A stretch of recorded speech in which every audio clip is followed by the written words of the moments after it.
好，今天的影片呢，非常的令人期待，我甚至都洗完澡净身之后才来拍这部影片。那今天我们要来开箱就是这个，是不是很久没有跟我一起打开包裹？那在开箱之前呢，要先感谢这个包裹的出借者，也就是我的粉丝 John Smith。他有一天就在 IG 上问我说：“你要不要来开这款手机？”我说：“哇，真的假的？有点太震惊了，因为我对这款手机其实非常的感兴趣。”那总之，我们会有今天这部影片都是要感谢那位粉丝。我会拆成2部分，一部分就是我先开箱这款手机，那第二部分的话是心得和相机的盲测。那我们就赶快开始吧！哇，真的是超级期待。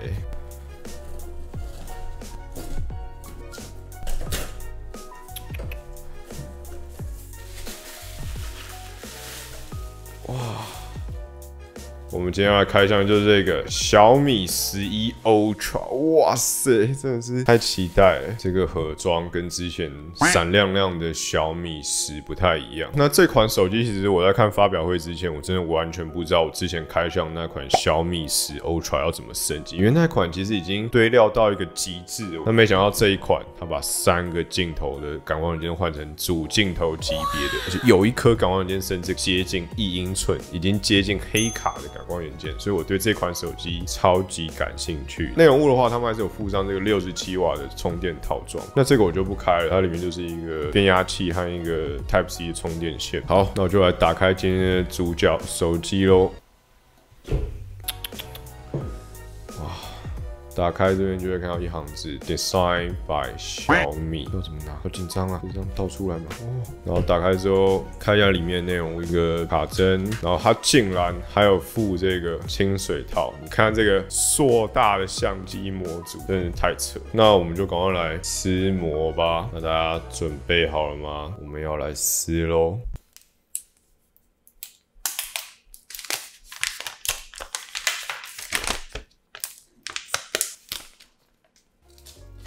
哇，这个相机模组真的是太惊人了，超级大一块。那它左边这个是相机的部分，右边的话塞了一个小米手环5的副萤幕。虽然有人说这是销库存，不过蛮有趣啦，因为它这样子看起来，整个背面的话，反而好像不会到太突兀的感觉。好，再来就是有个好处是，它这样平放的时候，左右不会有跷跷板效应，但是前后会有，所以说应该是不知道怎么讲，看久可能会习惯的设计吧。然后这个相机的排列真的很有我那时候开箱 S20 Ultra 的感觉，不过因为它整片这整个都有，所以感觉好像又还可以接受吗？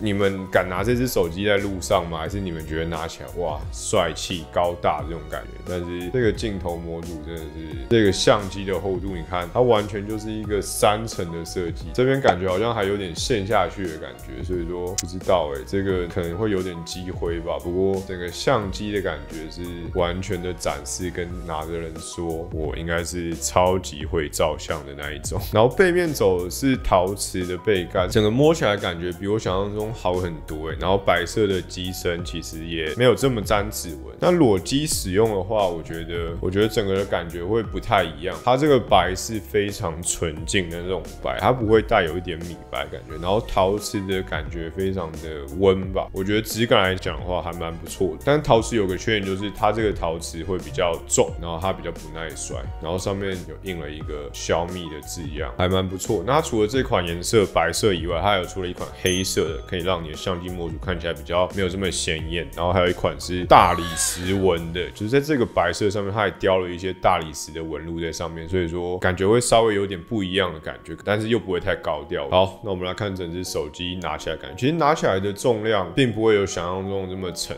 食指会很自然就靠在这。整只手机的重量是来到234克，我本来以为它会很头重脚轻，因为毕竟你看这一块非常的凸嘛。但是其实我觉得握持起来的话，现在的感觉是还蛮好的。配重上来讲，我觉得还算蛮不错，它就是还蛮平衡的。手感上来讲，我觉得比我想象中的好很多。单手的话，宽度和高度都还蛮不错。它是一款长100 164.3，然后宽74.6mm的手机，所以整个手感我觉得还算偏细长。然后厚度的部分的话，最薄的地方是来到8.38mm，那最厚的相机的部分的话是12.4mm，非常的厚。不过因为它下面是薄的，所以说你其实握持的时候你不会去碰触到相机，其实感觉不会这么差。那这两个相机的排列设计，你们比较喜欢哪一种？我个人是比较喜欢 S21 Ultra 的设计啊。不过这款设计我觉得拿出去也是目前感觉也是蛮霸气，我还蛮喜欢它这个陶瓷背盖的感觉，整个的质感算是蛮有。好，那我们就来讲一下这次夸张到不行的镜头规格吧。首先左上角的话是一颗主镜头，那它超级厉害，它有的是1:1.12寸的超大感光元件，都快要趋近于1英寸的黑卡了。那像素是5000万像素，也支援双原生 ISO。那右上角的话是超广角镜头，那厉害的地方就是在于说它也是配上一个主镜头级别的感光元件 ，Sony 的 IMX586，那走的是4800万像素，有着128度的超广角。上一代米10 Ultra 让我比较印象深，就是它的超广角广度真的非常的广。左下角的话是一颗前王式镜头，它支援的是5倍光学变焦，数位混合变焦可达120倍，那走的是4800万像素。那它配置的也是一样主镜头级别的 Sony 的 IMX586的感光元件，所以我觉得它的相机的配置非常的扯，它就是3颗镜头都是主镜头等级的，然后主镜头又是使用相机等级的，这真的很夸张因为你很难想象现在手机的感光元件竟然可以用到这么大一个，所以我非常期待它的表现。虽然说在开箱这一段的时候很有 S20 的既视感，因为大家都说底大一级压死人。那时候在出 S20 Ultra 的时候，我也是觉得这样很期待，但是那时候有点失望，所以希望这一支小米11 Ultra 不要让我失望。然后接着我们来看一下四周围，左边的话是完全没有按键，非常的干净。然后顶部有没有看到 Harman Kardon 调教的喇叭，非常的让人期待。接下来是一个收音麦，然后旁边这个东西很有趣，是红外线的发射器。右边的话配置的是一个音量键，再来是一个电源键。底部一样是 Harman Kardon 调教的喇叭，然后所以它有的是一个双扬声器，然后一个麦克风收音口 Type C 接口，还有 SIM 卡槽。那这 SIM 卡槽有支援双卡双待。好，那我们就来开机吧。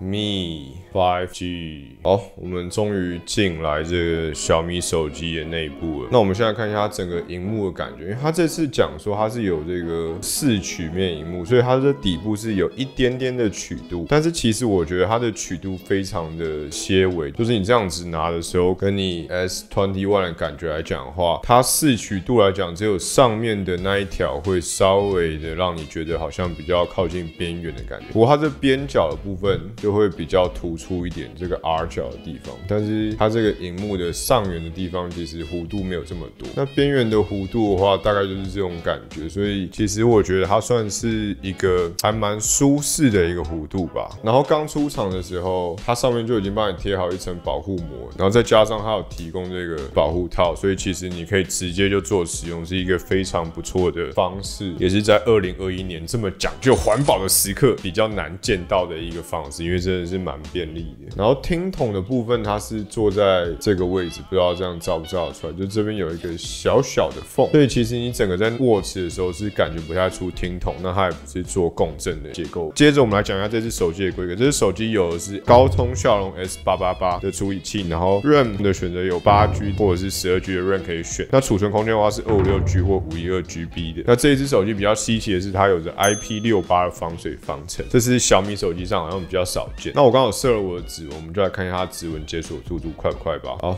，1、2、3，大概是这个感觉。再一次，1、2、3。其实还算蛮 OK 的，就是你放上去的话，它可能动画上有点累的，但是它会震动回馈，跟之前 Mi 10 Ultra 在体验的时候感觉是蛮像的。那走的是这种光学的感应，所以说它其实安全性来讲会比超声波来讲稍微低了一点。不过整体的使用度，我觉得速度上来讲是没什么太大的问题。然后接着我们来讲一下这块萤幕，这块萤幕非常的厉害，它有的是6.81寸的 AMOLED 萤幕，那解析度来到的是 WQHD Plus， 那它同时可以开启120赫兹的更新率，所以它是一个 2K 加120的更新率。然后整块萤幕不止这个，它还有10 bps 的显示能力，最大的萤幕亮度峰值可以来到1700 nits， 比 S21 Ultra 的1500 nits 还在更多。然后我觉得很猛的是它支援杜比世界，然后也支援 HDR10 Plus， 它是一款目前感觉起来是蛮顶尖的萤幕。不过它有点比较可惜的是，它并不是一款 LTPO 的萤幕，就是它没办法做自动调节它的更新率，达到更省电的部分，这点是比较可惜。然后这块萤幕还有个地方蛮有趣的是，它有这个 DC 防闪烁模式。那我现在在拍片嘛，所以说如果我把它改成普通，有没有看到它这个就会有这个闪烁，这里在缓慢的闪烁，然后它这个可以让你选择你要普通模式还是防闪烁模式，让你的萤幕整体而言并不会这么容易闪烁。你看这条光，然后再看这个普通模式，它整个的频率上来讲是蛮明显的差异，所以说可以降低你的视觉疲劳。对于一些很喜欢半夜躺在床上看手机的人来讲，这个是一个蛮不错的地方。然后它还有很多很特殊的功能啊，像这个 AI 大师，它甚至有这个动态画面补偿，让你的整个画面的流畅度更好。所以我觉得它其实MIUI 的设计里面是有蛮多东西可以玩。好，然后接着大家最在意就是这个相机的部分。那首先我们先来拍这张乔巴看看，大家第一个听到的问题就是它可能照相会 lag， 我们来看一下，它真的会有一点点lag的感觉。然后我这个版本的话，刚拿到的时候，它的 MIUI 的装置是 12.0.10， 那可能之后升上 12.5 会好一点。不过现在拍照起来的话，确实如果你一直连点，它是会有感的感觉到 lag。长按快门的话，应该是可以启动连拍，这样就可以启动连拍。不过它就是如果你是单张拍照的话，它会有一点点 lag 的感觉，大概 0.5 到1秒吧，所以有点小可惜。然后它整体上来讲的话，我觉得它的对焦速度还算蛮快的，乔巴一进来他马上就抓到了，所以你看离开进来离开进来离开进来，它整个对焦速度上来讲，我觉得是没有什么太大的问题。然后接着港湾人间大的时候，最怕的问题就是竞拍部分。那这边我来看一下它的竞拍，听说它这次的竞拍会有点悲剧。它一样在最短对焦距离的时候，它是没办法抓到的。不过它如果是拉了一段距离开之后，你这样按，它整个边角的字样它会有会差。不过我记得它之前都会使用超广角来做处理，而且那时候我还非常印象深刻，就是它可以拿来做竞拍的部分。但是这一代不知道为什么在这个版本上第一次上手的时候竟然没有，这有一点小可惜啊。然后接着就是它这超广角，就是我现在在这边了，所以其实你切到这里的时候，你的手指再也不会入镜了。现在它就比较不会入镜的情况下来讲，我觉得是好上了蛮多。它整体拍照感觉的话，就会像这样，这是1倍，然后这个是超广角，然后这个是5倍。哇，5倍其实也能把东西拍得蛮近的。你看5倍的话，5倍的话就不太会有会差的问题，它就可以直接把你要的东西拍得蛮近，但是就真的是蛮远。然后它最多的话是可以120倍，所以非常的远。不过它1倍的时候，它最短对焦距离其实就没有这么近。然后这次的相机还有一个地方我觉得蛮厉害，然后我还蛮好奇的，就是它在录影的时候，它是有办法开到 8K 24，而且它是3个镜头它都可以开到这么高。你看在超广角的时候，它一样是 8K 24 FPS， 那长焦镜头5倍的时候也是开到 8K 24 FPS， 所以其实蛮厉害的啦。不过24 FPS 就会造成你那画面会有一点没有这么顺畅的感觉，所以说我还蛮希望它赶快出到是30 FPS， 我相信使用度会再高一点。然后全部的3颗镜头也都可以开到 4K 60 FPS， 所以其实这还蛮猛。然后接着就是这个背面这个荧幕，这个小米手环荧幕，那我刚刚已经设定好了，我看到它可以打你要的字，像是你订阅了吗？感谢 Smith 出借这只手机。那其实，在背面荧幕的话，还有蛮多东西可以设定，像这个就是廖阿辉推荐的这个，我觉得也是蛮有趣的，就是可以放各式各样你要的图片，像是你可以放 Sony 啊，它就可以出现一个 Sony 在这，然后你也可以打说你要的字或者是时钟。比较可惜的是，它显示的时间只有10秒、15秒和30秒，有点小可惜啊，因为我会想要可能像是 AOD 那样子，我翻翻过来就可以看到时钟，这样我不用再去点它。